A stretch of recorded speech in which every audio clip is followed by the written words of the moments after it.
Time now for a look back at the last week in the craft beer industry. Pour a cold one and sit back for an all-new episode of Pints and Quarts, presented by Craft Beer Nation.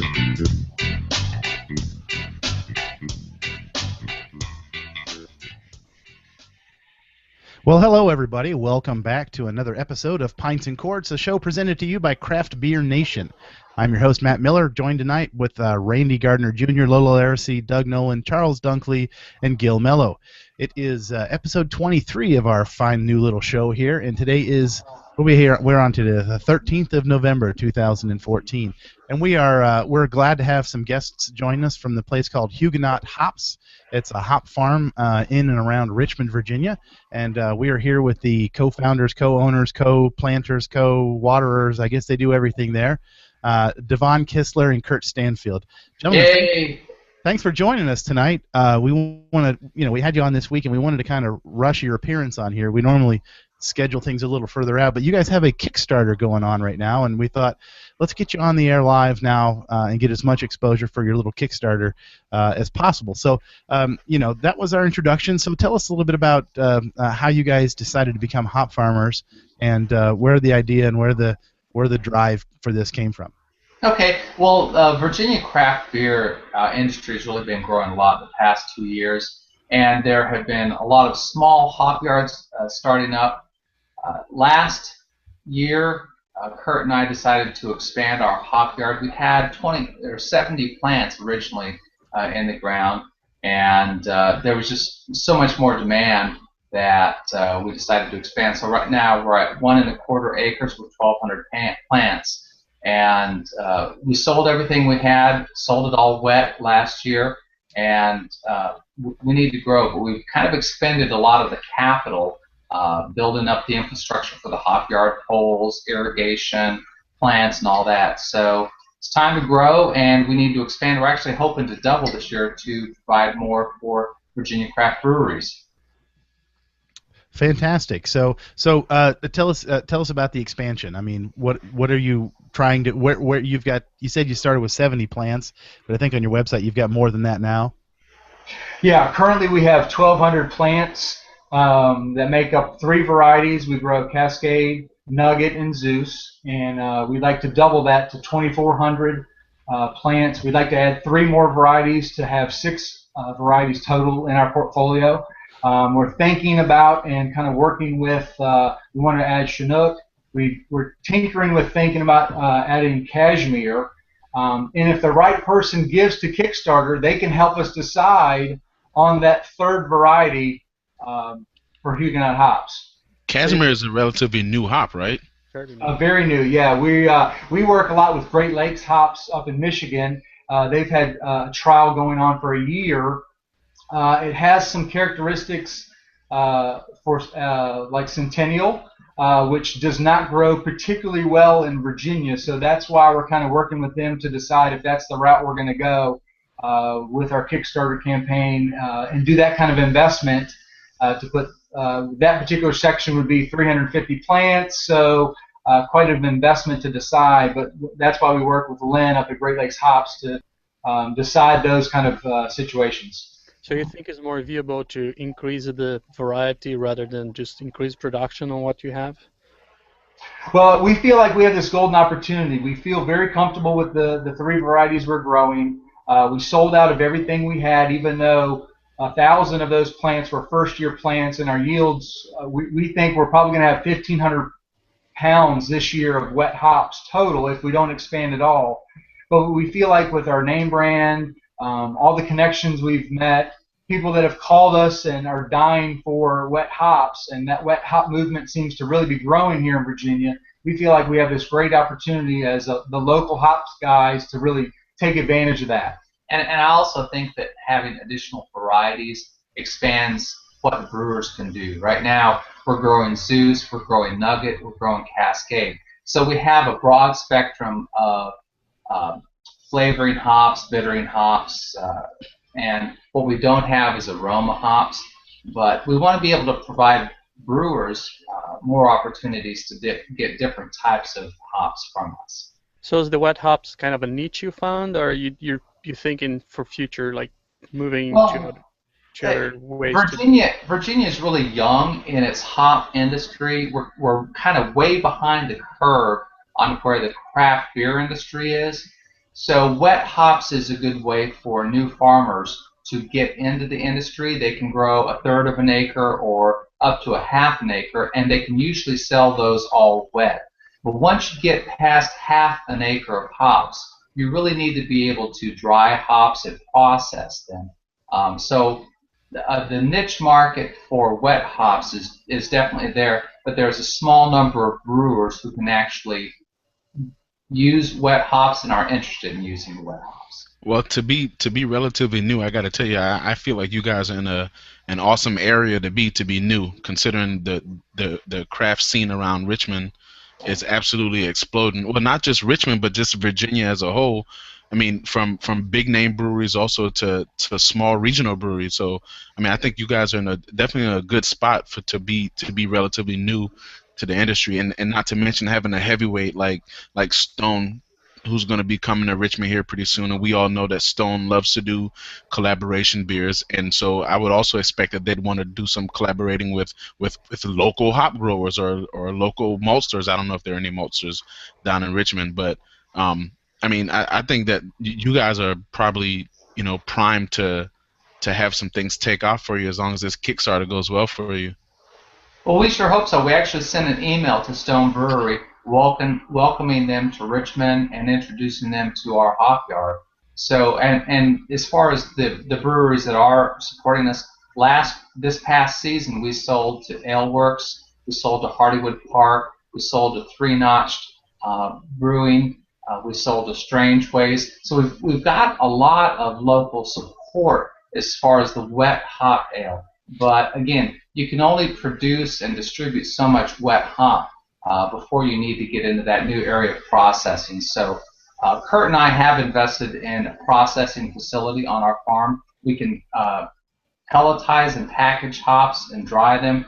So with wet hops, we can reach probably 15 to 20% of the brewers in the state. Now that we have the ability to pelletize, we can reach 100% of the brewers in the state. You also sold to somebody we had on, I think it was last week, Matt, Young Veterans. Young Veterans, yeah. They actually had an awesome wet hop ale that they did 100%. For their anniversary that was 100% Huguenot hops in it. They used both Zeus and Cascade. That's awesome. Now, I would imagine, isn't Licking Hole Creek, aren't they crazy about farm fresh and local ingredients and everything, too? I would think they're probably a customer or will be of yours. Licking Hole Creek grows their own hops. They've got over a half acre of hops growing, several different varieties. We were talking with them about providing some additional nugget for their nuclear nugget ale, but we had sold out by the time that we were able to communicate with them. So we're hoping maybe next year we'll be able to help them with their need for nugget hops. Interesting. We actually have a question coming in from a viewer here, and Charles, have you got that ready? This is from Tom Snyder. He says, "What is the acreage of your farm?" You're talking about a half acre is about all you want to really manage, but what have you got there? Well, my family and I, we live on 12 acres altogether, and we have an acre and a quarter now under plant. And we feel we can expand to about 3 to 3.5 acres total here on the farm. So here's a curiosity I have. That's kind of, how high do you have to put those stilts so you get the hop, like, grapes? I think you get about 7 or 8 feet high. How high normally you set your whole thing to get a hop hanging in there? The trellis.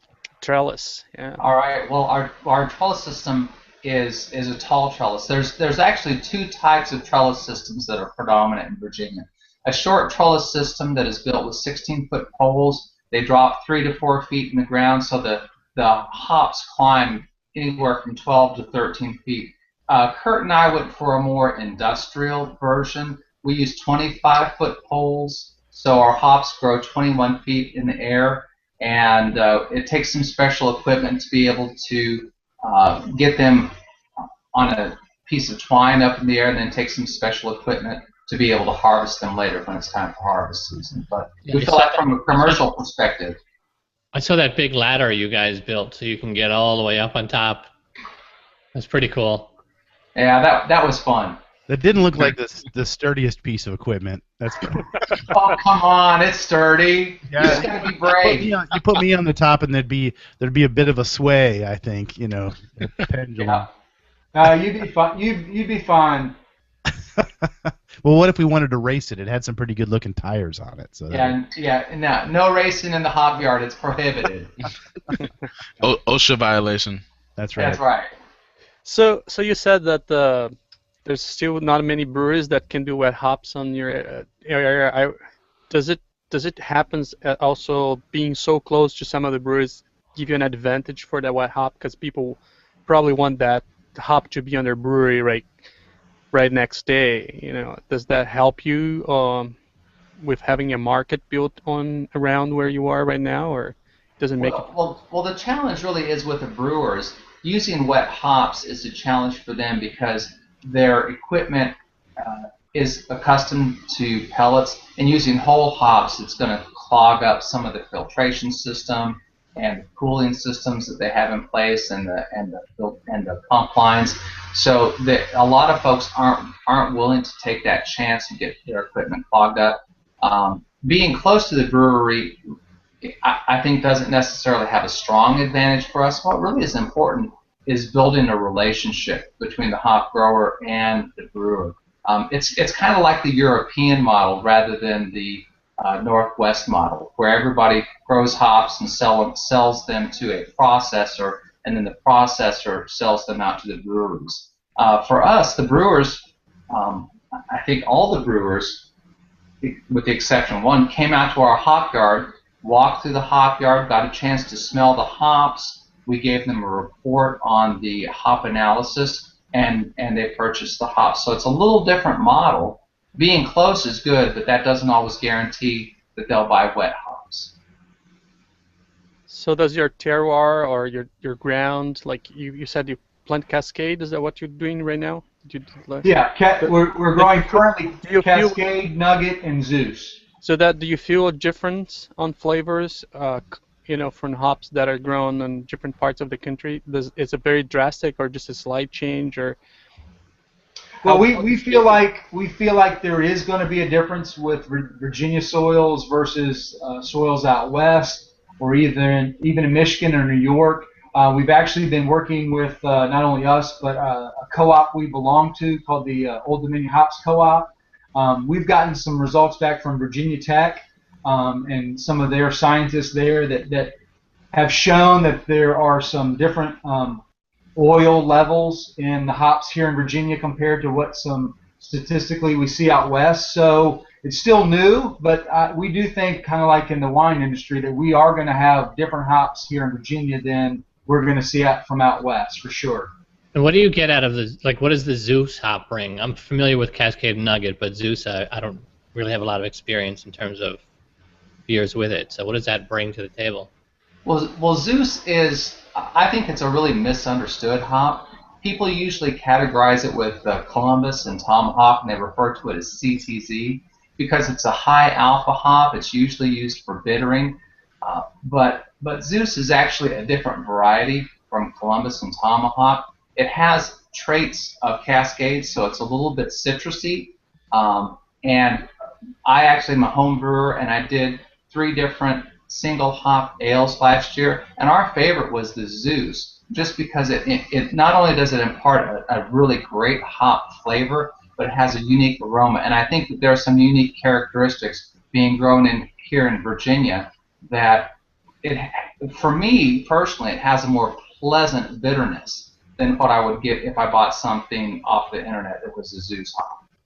Well, speaking of which, so do you guys sell to the average home brewer? Right now, we're not. Right now, our focus is on craft breweries.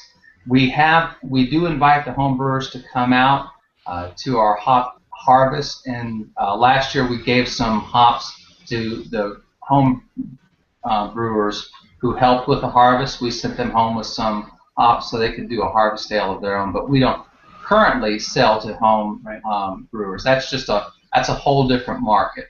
But that is one of the things that you can get in the Kickstarter, though, right? Well, with the Kickstarter, it's just for us to be able to expand, actually to double the size of our hopyard.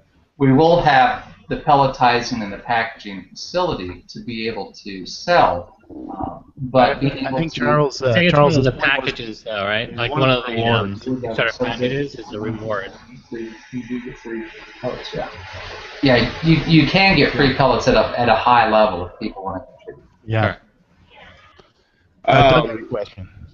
So a few years ago, I'm also a home brewer, and I planted some hops in my house. I've got Columbus and Centennial growing, well, kind of growing. Are there any like tips or tricks you would recommend for like the average kind of home brewer that's stringing them up at their house? The average Doug. Yeah, the average me. Well, I think first thing you have to do is you're going to see your hops start to bud out sometime in March to April, and then we recommend letting it grow till about the end of April, beginning of May, and cut it all the way back to the crown so you don't see it at all. That kind of rejuvenates the crown. It basically pisses the crown off and makes it shoot out even more vines for you. And then at that point, obviously, you're going to let your vine grow. You're going to have some kind of twine or some kind of system for it to grow up. From March to about the beginning of July, you're going to want to make sure you constantly hit it with nitrogen, some kind of nitrogen source, once a month for those 4 months leading up to as we get close to harvest. When we start to see it burr out is when you can start pulling back the nitrogen side of it.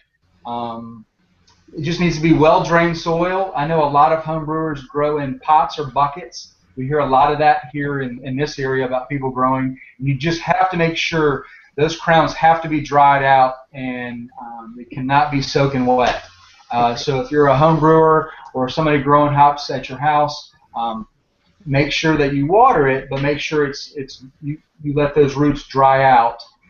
Nitrogen on a regular basis and plenty of daylight and sun is what you need. You said the nitrogen once a month? Yeah, once a month. What we do is we do it once a month, beginning of March, beginning of April, beginning of May, beginning of June, 4 times leading up until it burrs. That's the flower that then becomes the cone. Once that occurs, then we pull back the nitrogen at that point. It's gotten what it needs at that point for the foliage, and then the rest will be taken care of. But that nitrogen 4 times is the key. I'm making a banner saying what you need is piss off the crown. Yeah, piss off that plant. Yeah. By cursed Stanfield. Yeah. Is there a Yes. particular height? I mean, obviously, the 21 feet for most home brewers is pushing the limits, and me is with my lovely homeowners association kind of frowns upon where I have mine if I was to put up something large like that. Is there a particular height that you would recommend going for, like 12, 14 foot, or? Well, here's the truth of the matter is that the majority of the yield comes from the top third of the plant. So the taller you can get the plant, the more yield you'll have. If you can grow on a 12-foot system, then that top 4 feet is going to give you the most yield. I wouldn't do, even as a home brewer just growing in the backyard, I wouldn't aim to do anything less than 12 feet. That's really the minimum that you're going to get enough yield in order to put your time and effort into growing the plant. Awesome. All right. Thanks. Yeah, thanks for those tips. We might have to run a little bit long tonight because those are some good questions. But we wanted to get to our first and probably our only news story tonight. But Randy did a little research because everybody's heard the news now that Green Flash merged with, bought up, closed up Alpine Brewing, and we wanted to talk a little bit about that. Randy, get into the facts here first. Well, the fact is, Green Flash bought Alpine Brewing, right? But the thing is, a lot of people probably don't realize the fact that Green Flash was contract brewing for a lot of Alpine's beers prior to the sale. So they had a long existing relationship, and they kind of had a handshake agreement in place as far as the contract brewing aspect went. So this wasn't like a Green Flash saw Alpine doing well and said, hey, we kind of want to expand, and so let's buy Alpine so we can expand our business. So they were already working together full time, and it's interesting the way that they structured their deal, that they're almost still going to operate as two separate companies. Alpine already had aspirations on wanting to grow, but they didn't have the back office capabilities in order to help them achieve that, the human resource infrastructure and essentially just the capital that it took to grow. So Green Flash is going to be able to provide them with that and allow them to be able to expand, and eventually they'll also help them build their own facility to brew even more beer. And they're also going to brew some of Alpine's beers over here in Virginia when they finish opening up their location over on in the Virginia Beach area. So this is a case where, in my opinion, I think it's like it's a good acquisition in the sense that it allows Alpine to still be able to grow. It allows them to still operate as Alpine, and they still get to maintain their own brand is what I think is the good thing here. So they have no plans to become one thing at one point and just. It's the article that I read didn't necessarily say that they were gonna eventually combine into one brewery. It kind of harped upon keeping the two companies separate, but still under the Green Flash umbrella. But Alpine still operates as Alpine, and Green Flash will operate as Green Flash, which I think is good. Because Alpine has built up, a following at this point. There's a certain degree of brand loyalty that's there, and some people are, like Alpine beer, so they're going to drink Alpine beer. People like Green Flash beer are going to drink Green Flash beer, so they get those two markets. And you also got the people who are saying, well, hey, Green Flash owns Alpine, so if I'm a Green Flash drinker, hey, let me go try some of this Alpine beer because I know Green Flash brews some of their beer, or at the moment, Green Flash brews all of their beer because they contract brew. But so why is that so different from AB and Bev buying 10 barrels? Where the line there? The thing, as far as that goes, I think it's a fundamental difference, right? Green Flash acquiring Alpine was done solely because Alpine had aspirations to grow. And Green Flash is basically going to provide the financing for them to do that. It's going to be almost laissez-faire. It's going to be hands-off. Alpine is still going to be able to function as Alpine. We've seen cases when ABI bought Goose Island. Yeah, your Pepe Nero and your Pere-Jacques and your Sophie and your Matilda, those beers are essentially still the same because that deal was structured in a way that allowed Goose Island to still maintain control over those particular those big bottle format beers. But the countless number of people who you'll talk to who've been drinking 312 or Honkers for a long time said that they've noticed a vast degradation in the quality of the beer since Anheuser-Busch has bought Green Flash. Has bought Goose Island. So they came in and they actually made a change to the beer as far as Goose Island goes. I'm not a big Blue Point fan, so I can't speak to how Anheuser-Busch has influenced the way Blue Point produces their beers. But if history is any indicator, Green Flash and Blue Point. I'm sorry, no. Anheuser-Busch bought Blue Point. Okay. So if history is an indicator, and knowing how big businesses run, they may say that they're gonna let Tim Barrel still do their thing, but at some point during the game, it's gonna become about the bottom line.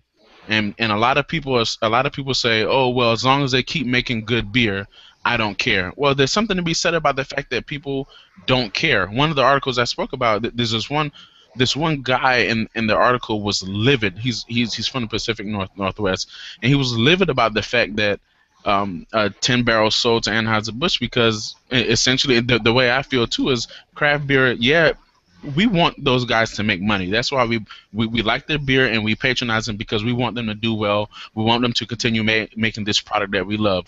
But at the same time, Anheuser-Busch comes in and it's going to be about money. So it's what was once about passion seems to ultimately become about money, and that's what I think disgusts a lot of people. But I don't think there are enough people who are disgusted. I think there are too many people who say I don't care. I mean, we should care. I think the aficionados are divided right now on two groups: the groups that just love the beer and how good the beer will be or not, and the people who also worried about what are the working ethics and how So I can see it being a very divide thing, because I know for me, it's very hard because bourbon barrel, brandy stout, and that series is one of the beer that I most love, and it's so hard for me because my heart is one place and my mind is. But the beer quality hasn't changed. It hasn't changed. And not all those beers. Beer actually. Those beers, right? But 312 is definitely a different beer now than it was 4 years ago. It's not even brewed more. They brewed some on out of premise, so it does that too. Let me put it to you like this, Gil. Because of Bourbon County Stout and that whole series of beers, ABI is rapidly on pace to become the biggest brewer of barrel-aged beers in the world. That's crazy. And tell me if you like that idea. You know what I mean? That's ridiculous. That's insane. Yeah. Well, the Huguenot guys have a Kickstarter. We mentioned that, and one of the news stories here, Lola's going to get about 2 minutes to burn through here, is she found a story about crowdfunding as far as breweries go.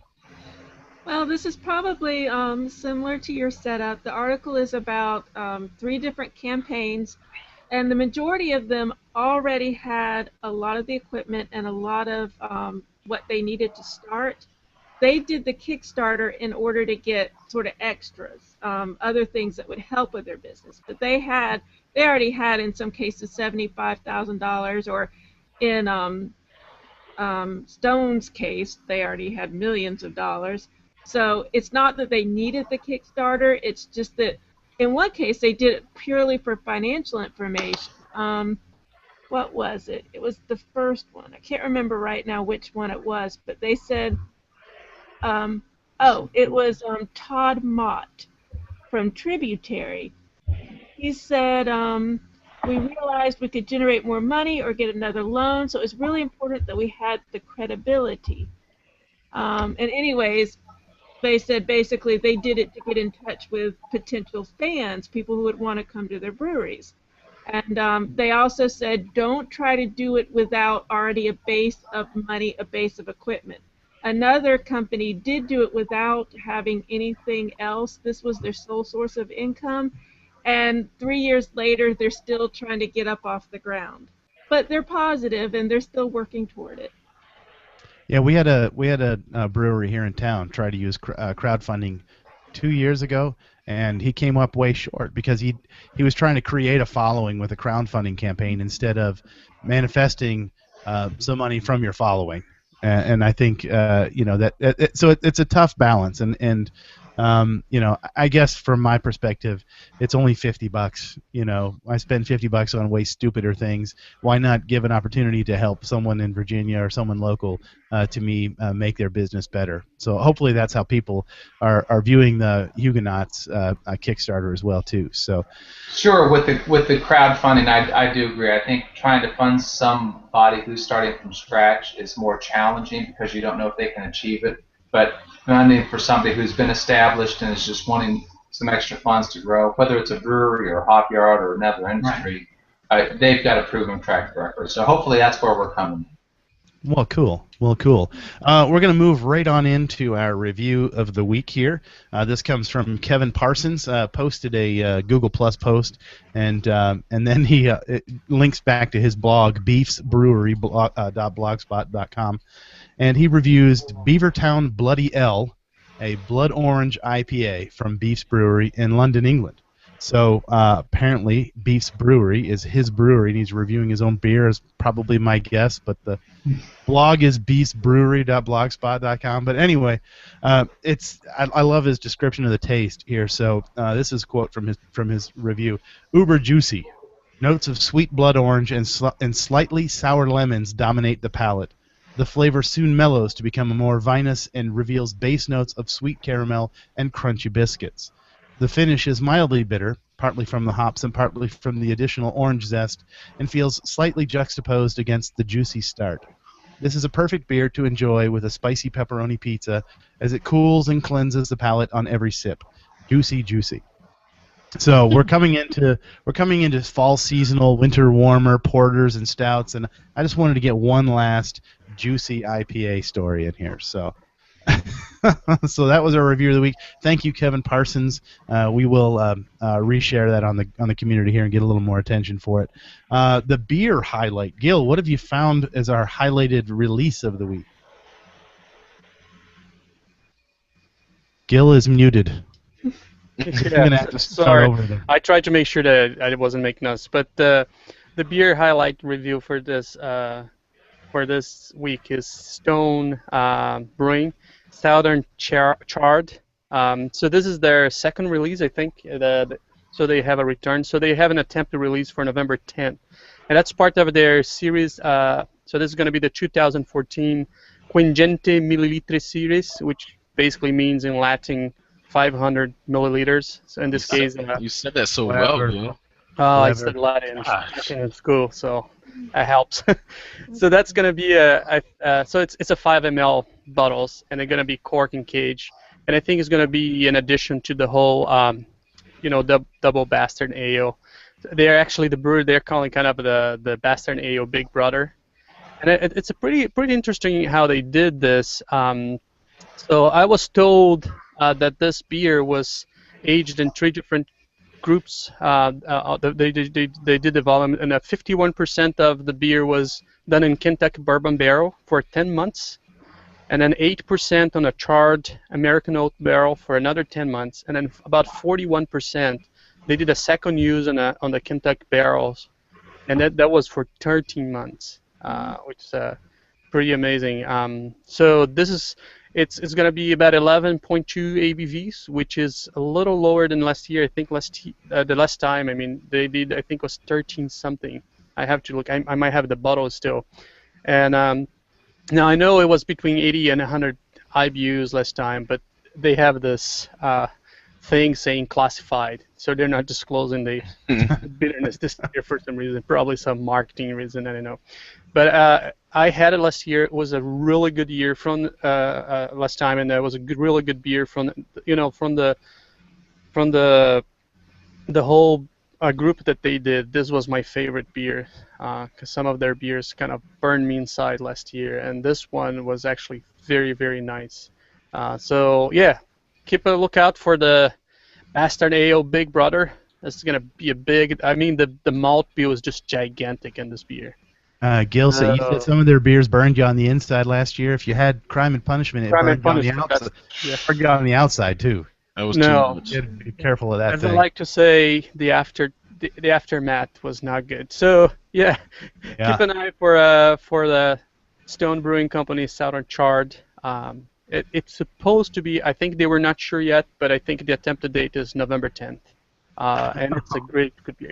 It's a huge malt bill, so it's lots of hops. It's crazy. Well, good. in other releases, we've got AleSmith's got a San Diego 394 Pale Ale, which is pretty cool. It's a tribute to Tony Gwynn's 394 batting average in 1994. So that comes out here this week. New Belgium's got Frambozen Holiday Beer. Their holiday seasonal is coming out.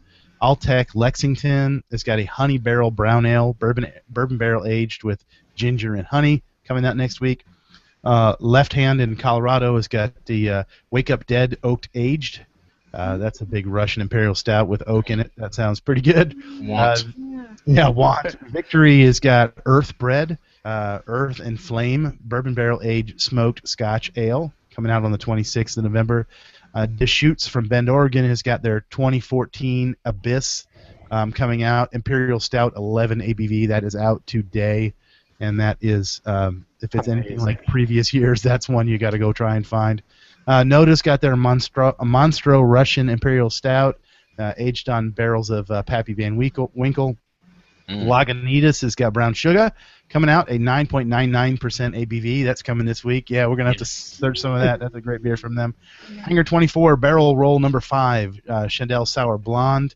aged for 12 months in white wine barrels with 850 pounds of golden sweet apricots. Interesting stuff there. Terrapin's got a few. Their Wake and Bake is out. French Toast with Wake and Bake Coffee Imperial Oatmeal Stout is out. Can I just say something about the Wake and Bake is their normal, which is their anniversary, 10-year anniversary, and they did last year. They do variations every year, and this year was the cinnamon roll, and this year is the French Toast, which they did white chocolate last year too, right? White chocolate, yeah. They did 3 last year, and they do 3 different this year as well. The macchiato is one O'Connor out of Norfolk, Virginia, has got Hop Crick Triple IPA and Bold Man Oyster Stout. Highland in Asheville, North Carolina, it's got Cold Mountain Winter Ale coming out. That's brewed with Cascade and Mountain Hood hops. Looks like it's coming in a 1 liter with a flip top. Mad Fox Brewing has got the Yam Bag, a Bullet Bourbon Barrel Aged Imperial Sweet Potato Porter. Man. Oh, that sounds good. It's a pub-only release. That's available on the 21st of November. That's the releases. We've got some festivals. We've got Birds and Brew in Mattapan, Massachusetts on the 14th. We got SBN's Local Craft Brew Fest. That's also on the 14th, which is tomorrow, Friday, right? Mm-hmm. Salud Beer Shop and New Belgium Brewing presents the Release the Funk 2 Electric Funkaloo in Charlotte, North Carolina. That's going to be on Saturday from 1 to 5. Attack of the Big Beer also in Charlotte, North Carolina on Saturday. I don't know if those are adjoining or close or what, but that's 2 big festivals in Charlotte, so that might be a good place to go for the weekend. Bayou Beer Fest in Houma, Louisiana. L.A. is Louisiana, right? Yeah, Houma. All right. Houma, Louisiana, November 15th. Festival of Wood and Barrel-Aged Beer in Chicago this weekend. Ponce de Leon Beer Festival in Atlanta, Georgia on the 15th. Washington, D.C.'s Craft Beer Festival Winter Harvest on the 22nd. That's next week. And South Florida Brew Fest in North Miami, Florida. That's also next week on the 22nd. So that is a rundown of the festivals. Gil, get ready here. We are going to thank our guests here. Thanks a lot, guys. It was great talking to you. And if anybody wants to come listen to the podcast, you need to come to the video because Kurt is a dead image of Darren Boyd, who is a great comedian, British comedian. I mean, this guy, I was a little confused when I first saw him on the camera here. A dead ringer for that guy. And they've got a great hop farm, and if you drink some Virginia beer in the next couple of years, chances are you might get a little bit of bitter, a little bit of aroma from some of the stuff they're growing. So check out their Kickstarter, give them a hand, and find their beer and, the hops that are going to be in their beer, and enjoy some great Virginia local beers. All right, thanks for having us on. No problem, guys. Until next week. We're back next week. We've actually got Dave Engbers from Founders is going to be with us next week. So until then, find some good beer, find some great friends, and mind those P's and Q's. This has been Pints and Quarts, brought to you by Craft Beer Nation. You can show your support for our podcast by subscribing to our content on YouTube, Stitcher, iTunes, or our website, craftbeernation.org. Thanks for listening.